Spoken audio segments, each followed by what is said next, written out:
La Bible en un an, le 18 mai, le premier livre de Samuel, chapitre 24, verset 1, au chapitre 25, verset 44. Le livre des psaumes, chapitre 115, verset 1 à 18. Le livre des proverbes, chapitre 14, versets 34 et 35.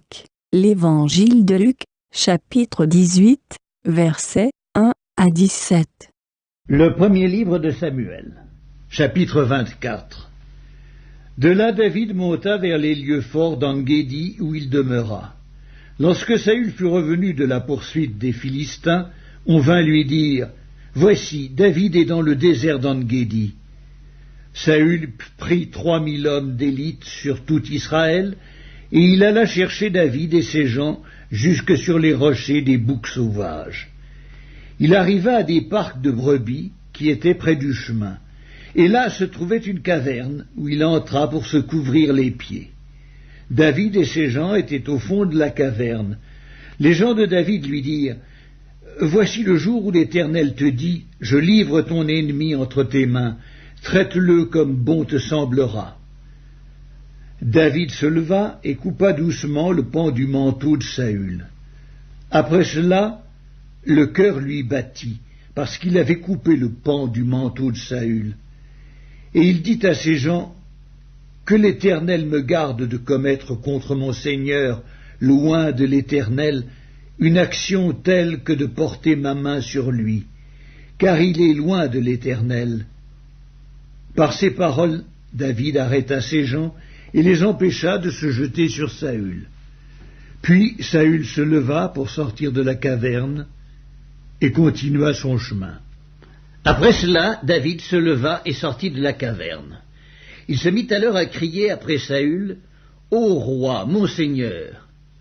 Saül regarda derrière lui, et David s'inclina, le visage contre terre, et se prosterna. David dit à Saül, « Pourquoi écoutes-tu les propos des gens qui disent « Voici, David cherche ton malheur. Tu vois maintenant de tes propres yeux que l'Éternel t'avait livré aujourd'hui entre mes mains dans la caverne. On m'excitait à te tuer, mais je t'ai épargné, et j'ai dit, je ne porterai pas la main sur mon Seigneur, car il est loin de l'Éternel. Vois, mon père, vois donc le pan de ton manteau dans ma main. Puisque j'ai coupé le pan de ton manteau et que je ne t'ai pas tué, sache et reconnais qu'il n'y a dans ma conduite ni méchanceté ni révolte, et que je n'ai point péché contre toi. Et toi, tu me dresses des embûches pour m'ôter la vie. L'Éternel sera juge entre moi et toi, et l'Éternel me vengera de toi, mais je ne porterai point la main sur toi. Des méchants vient la méchanceté, dit l'ancien proverbe, aussi je ne porterai point la main sur toi. Contre qui le roi d'Israël s'est-il mis en marche? Qui poursuis-tu? Un chien mort, une puce. L'Éternel jugera et prononcera entre moi et toi. Il regardera, il défendra ma cause, il me rendra justice en me délivrant de ta main. Lorsque David eut fini d'adresser à Saül ces paroles, Saül dit, « Est-ce bien ta voix, mon fils David ?» Et Saül éleva la voix et pleura. Et il dit à David, « Tu es plus juste que moi, car tu m'as fait du bien, et moi je t'ai fait du mal. Tu manifestes aujourd'hui la bonté avec laquelle tu agis envers moi, puisque l'Éternel m'avait livré entre tes mains, et que tu ne m'as pas tué. Si quelqu'un rencontre son ennemi, le laisse-t-il poursuivre tranquillement son chemin? Que l'Éternel te récompense pour ce que tu m'as fait en ce jour. Maintenant, voici, je sais que tu régneras et que la royauté d'Israël restera entre tes mains. Jure-moi donc par l'Éternel que tu ne détruiras pas ma postérité après moi, et que tu ne retrancheras pas mon nom de la maison de mon père. » David le jura à Saül. Puis Saül s'en alla dans sa maison, et David et ses gens montèrent au lieu fort. Premier livre de Samuel, chapitre 25. Samuel mourut. Tout Israël s'étant assemblé, le pleura, et on l'enterra dans sa demeure à Rama. Ce fut alors que David se leva et descendit au désert de Paran. Il y avait à Mahon un homme fort riche, possédant des biens à Carmel. Il avait 3000 brebis et 1000 chèvres, et il se trouvait à Carmel pour la tonte de ses brebis. Le nom de cet homme était Nabal, et sa femme s'appelait Abigaïl.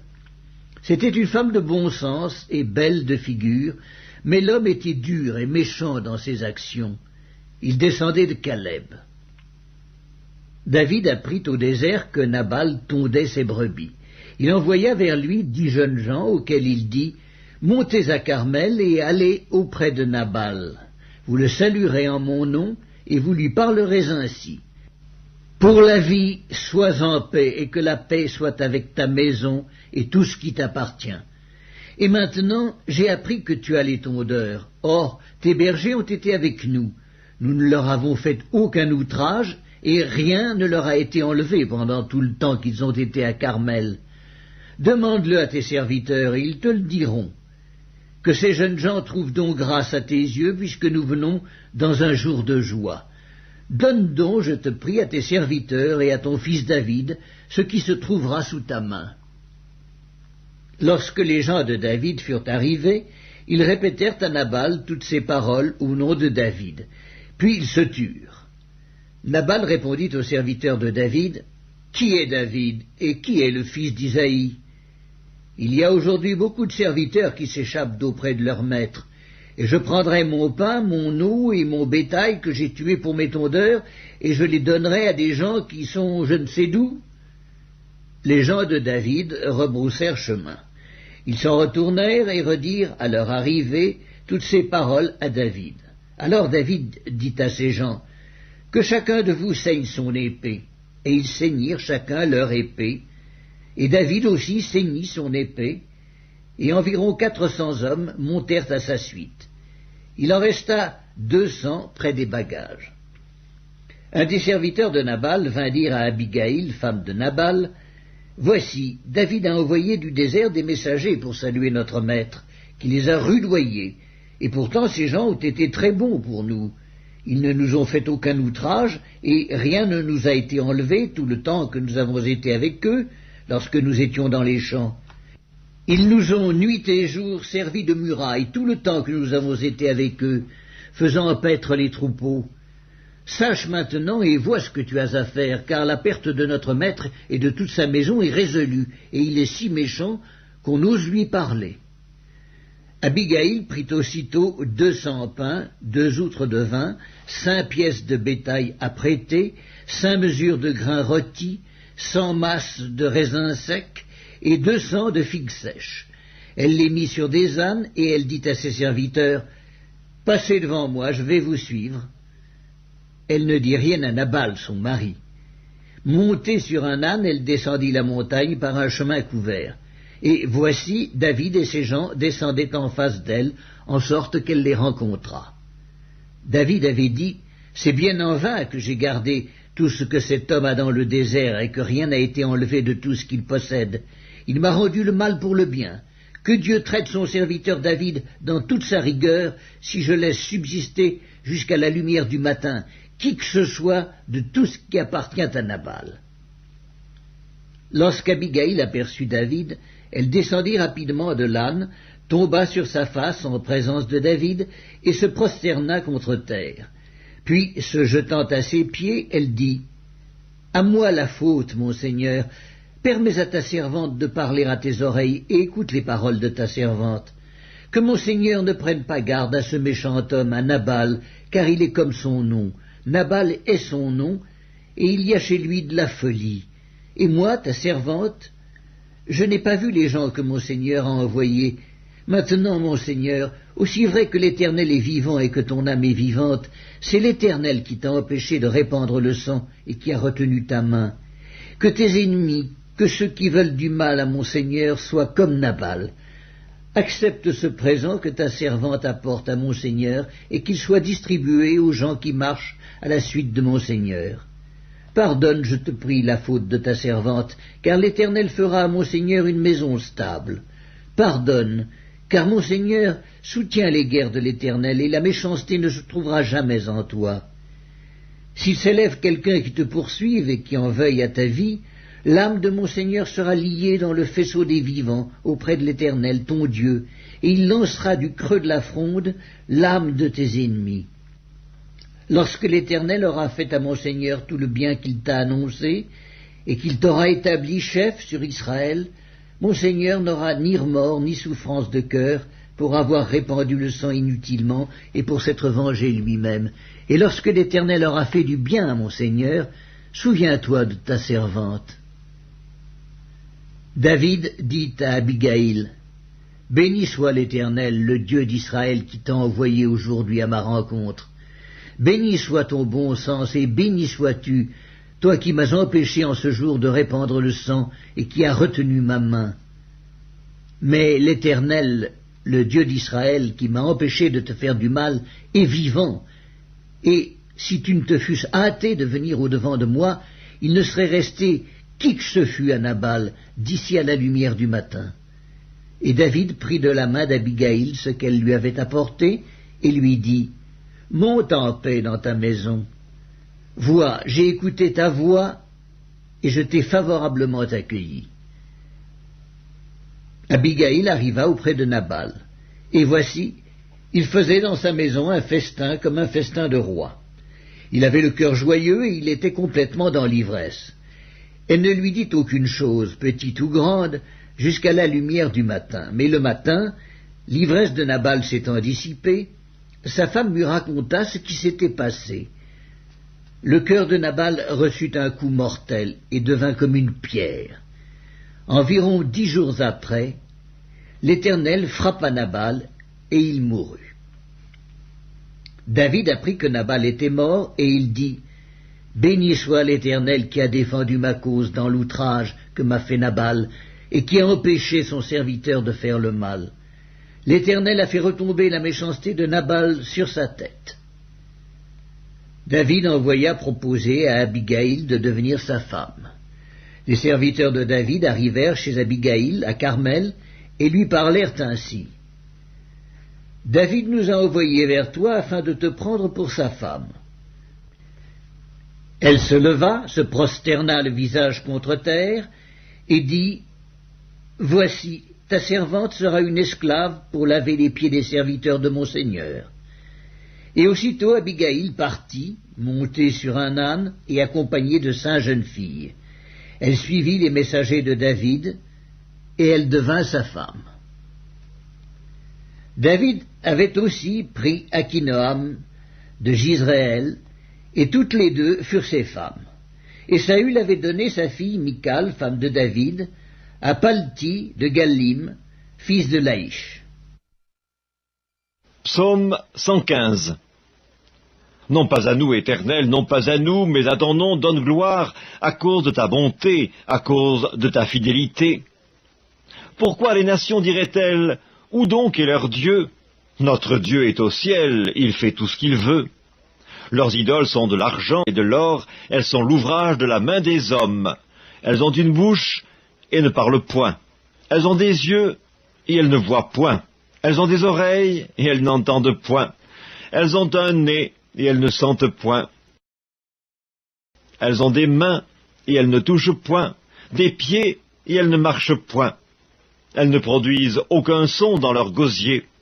Ils leur ressemblent, ceux qui les fabriquent, tous ceux qui se confient en elles. Israël, confie-toi en l'Éternel, il est leur secours et leur bouclier. Maison d'Aaron, confie-toi en l'Éternel, il est leur secours et leur bouclier. Vous qui craignez l'Éternel, confiez-vous en l'Éternel, il est leur secours et leur bouclier. L'Éternel se souvient de nous.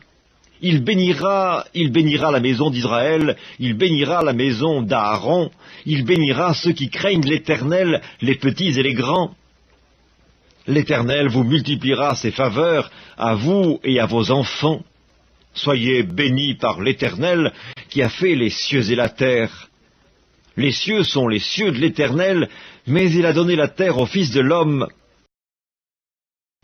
Ce ne sont pas les morts qui célèbrent l'Éternel, ce n'est aucun de ceux qui descendent dans le lieu du silence, mais nous bénirons l'Éternel, dès maintenant et à jamais.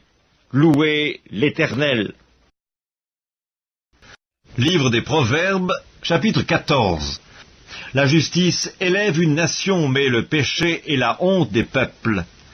La faveur du roi est pour le serviteur prudent, et sa colère pour celui qui fait honte. Évangile de Luc, chapitre 18. Jésus leur adressa une parabole pour montrer qu'il faut toujours prier et ne point se relâcher. Il dit: il y avait dans une ville un juge qui ne craignait point Dieu et qui n'avait d'égard pour personne. Il y avait aussi dans cette ville une veuve qui venait lui dire: fais-moi justice de ma partie adverse.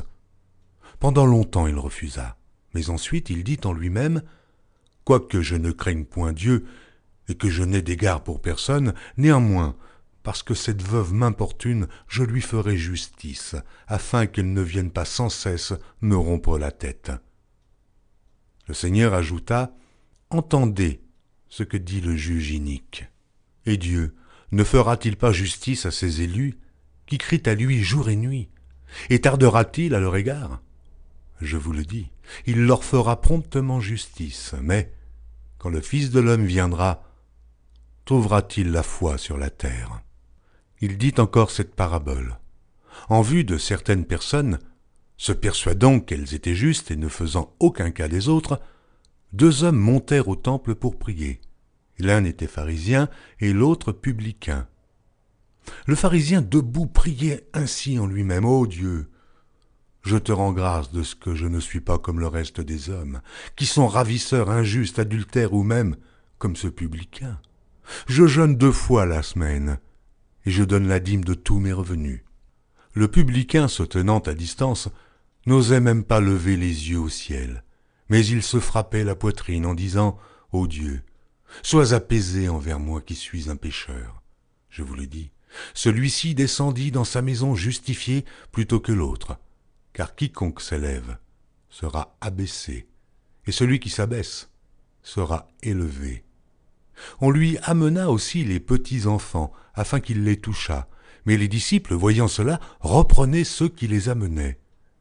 Et Jésus les appela et dit: laissez venir à moi les petits-enfants, et ne les en empêchez pas, car le royaume de Dieu est pour ceux qui leur ressemblent. Je vous le dis en vérité, quiconque ne recevra pas le royaume de Dieu comme un petit enfant n'y entrera point.